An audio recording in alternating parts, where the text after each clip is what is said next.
Hi friends, ടെക്നേരി ഗാർഡൻസിൻ്റെ പുതിയൊരു വീഡിയോയിലേക്ക് എല്ലാവർക്കും സ്വാഗതം. ഇപ്പോൾ നമ്മുടെ കള്ളാസിയടികൾ തകർത്ത് പൂക്കേണ്ട സമയമാണ്.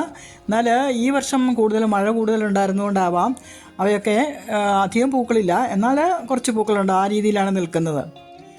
ജാനുവരി മുതലാണ് നമ്മുടെ ചെടികൾ പൂക്കാൻ തുടങ്ങേണ്ടത്. നന്നായിട്ട് പൂക്കളൊക്കെ നല്ല കുലകുത്തി കായ്ച്ച് നിറയെ കവിഞ്ഞ്, അതായത് ഇല കാണാതെ പൂക്കുന്ന സമയം ജാനുവരി മുതൽ ഒരു മെയ് മാസം വരെയാണ്. അതിനുവേണ്ടി കഴിഞ്ഞ കുറേ നാളുകളായിട്ട് നന്നായിട്ട് പൂക്കാനായിട്ട് കുറേ നാളുകളായിട്ട് നമ്മൾ ചെടിക്ക് വേണ്ടുന്ന രാസവളങ്ങളാണ് കൊടുത്തിരുന്നത്. ഈ രാസവളങ്ങൾ മാത്രമേ നമ്മൾ കൊടുക്കാൻ നമുക്ക് മഴക്കാലത്ത് സാധിക്കൂ. അതുകൊണ്ട് നമ്മൾ കൂടുതൽ ഓർഗാനിക് വളങ്ങളൊന്നും കൊടുത്തിരുന്നില്ല. ഇനിയിപ്പോൾ നമ്മുടെ ചെടിക്ക് നമുക്കിപ്പം ഓർഗാനിക് വളം കൊടുക്കാം. അതായത് ഇടയ്ക്ക് 1-2 തവണ നമ്മൾ രാസവളം കൊടുക്കുകയാണെങ്കിൽ പിന്നെ ഒരു ഓർഗാനിക് വളം കൊടുക്കുന്നതാണ് നല്ലത്. അങ്ങനെ ചെയ്യാൻ നമുക്ക് സാധിച്ചില്ല മഴ കൂടുതൽ കൊണ്ട്. ഇനിയിപ്പോൾ മഴയൊക്കെ കുറച്ചെല്ലാം നിന്നിട്ടുണ്ട്. ഇനി നമുക്ക് ഓർഗാനിക് വളങ്ങൾ കൊടുത്ത് ചെടിയുടെ നിൽക്കുന്ന സ്ഥലത്തെ മണ്ണിനെ, പോട്ടിലാണെങ്കിൽ ആ പോട്ടിനെ മണ്ണിനെ ഒന്ന് ഫലഭൂയിഷ്ടമുള്ളതാക്കി മാറ്റാം. ഇങ്ങനെ നമ്മൾ ഓർഗാനിക് വളം ചെടിക്ക് പൂവുണ്ടാവാനായിട്ടുള്ള രീതിയിലുള്ള ഓർഗാനിക് വളം കൊടുക്കുകയാണെങ്കിൽ ചെടികളിൽ നല്ല ശക്തമായിട്ടുള്ള വളർച്ചയും അതോടൊപ്പം തന്നെ പൂക്കൾക്ക് നല്ല വലിപ്പവും നല്ല നിറവും ഒക്കെ ഉണ്ടാവും. ഈ ഓർഗാനിക് വളം അങ്ങനെയാണ് ചെടികളിൽ പ്രവർത്തിക്കുന്നത്. അത്തരമൊരു ഓർഗാനിക് വളമാണ് ഇന്ന് നിങ്ങൾക്ക് പരിചയപ്പെടുത്തുന്നത്.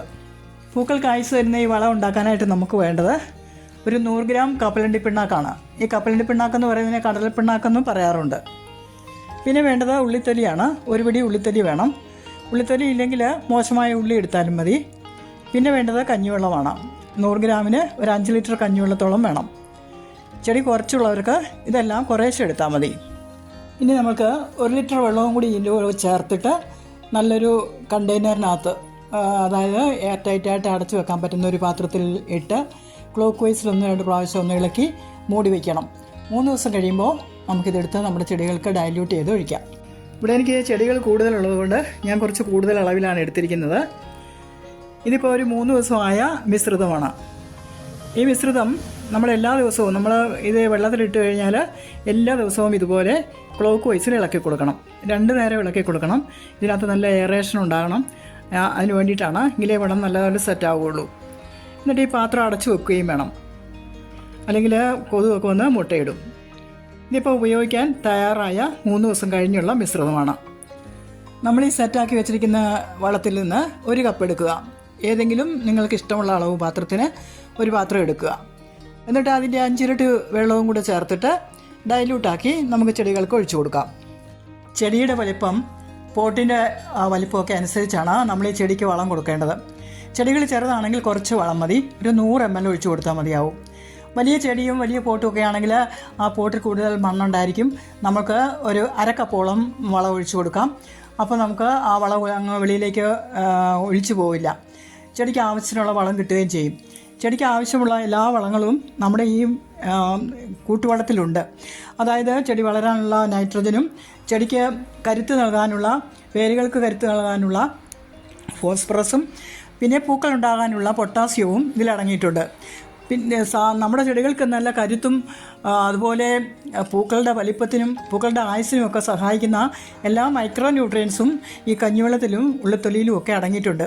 അതുകൊണ്ട് നമുക്ക് ഈ വളം നല്ലൊരു വളമായിട്ട് തന്നെ നമ്മുടെ ചെടിക്ക്, അതിൻ്റെ ചെടിയുടെ ആരോഗ്യത്തിനും നിലനിൽപ്പിനും പൂക്കളുണ്ടാകാനും പൂക്കളുടെ ആയുസ് വർദ്ധിപ്പിക്കാനും എല്ലാം ഉതകുന്ന ഈ വളം നമ്മുടെ ചെടികൾക്ക് കൊടുക്കുന്നത് വളരെ നല്ലതാണ്.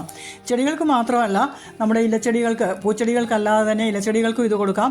അതുപോലെ നമ്മുടെ ഗാർഡനിലുള്ള പച്ചക്കറി പ്ലാന്റ്സിനെല്ലാം കൊടുക്കാം.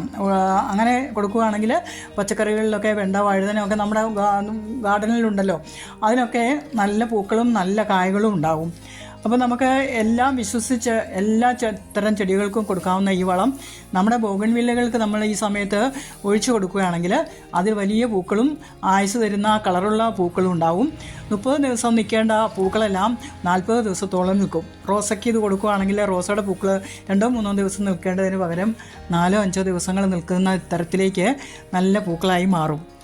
ഈ വീഡിയോ നിങ്ങൾക്ക് ഇഷ്ടമായെന്ന് കരുതുന്നു. ഇഷ്ടമായാൽ ഒന്ന് ലൈക്ക് ചെയ്യണേ. ഇനി നമുക്ക് അടുത്തൊരു വീഡിയോയിൽ കാണാം. എല്ലാവർക്കും ഹാപ്പി ക്രിസ്മസ് ആശംസകൾ.